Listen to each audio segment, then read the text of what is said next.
महत्वपूर्ण स्रोत के बारे में जानते हैं, जैसे आम, पपीता, गाजर, दूध से बने हुए पदार्थ। इसमें विटामिन ए पाया जाता है। विटामिन ए के कुछ कार्य भी है, आंखों और त्वचा को स्वस्थ रखना, और इससे विटामिन ए के कमी से रतौनी रोग होता है, और रात में कम दिखाई देता है, और कभी कभी पूरी तरह से नहीं दिखाई देता है। उससे इसलिए हमें विटामिन ए के प्रचुर मात्रा के लिए आम, गाजर, पपीता और दूध से बने हुए पदार्थ का सेवन करना चाहिए।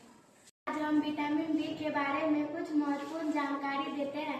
बी का कार्य होता है त्वचा और हृदय को स्वस्थ रखना और शरीर के अन्य काम में सहायता करना। विटामिन बी के कुछ स्रोत हैं, जैसे आलू, भिंडी, शलजम, गेहूं, पनीर, दूध, कद्दू के बीज, अलसी के बीज, चावल, ये सब विटामिन बी के कुछ स्रोत हैं। विटामिन बी के लिए हमें आहार में प्रचुर मात्रा में ये सब चीजें का सेवन करना चाहिए। विटामिन बी के कमी से कुछ लक्षण है, जैसे हाथों और पैरों में सूजन, पैरों में जलन होना और झंझनाहट,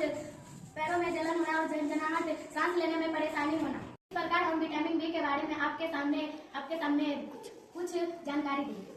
आइए आज हम आपको विटामिन सी के बारे में कुछ महत्वपूर्ण जानकारी देते हैं। जैसे विटामिन सी के कुछ स्रोत हैं, जैसे संतरा, हरी मिर्च, आंवला, नींबू, टमाटर, अमरूद आदि खट्टे पदार्थ। और विटामिन सी की कमी से हमें स्कर्वी नामक रोग होता है। विटामिन सी के कुछ लक्षण हैं, जैसे मसूड़ों से खून निकलना और घाव भरने में अधिक समय लगना। ये सब हमें विटामिन सी की कमी के कारण होता है।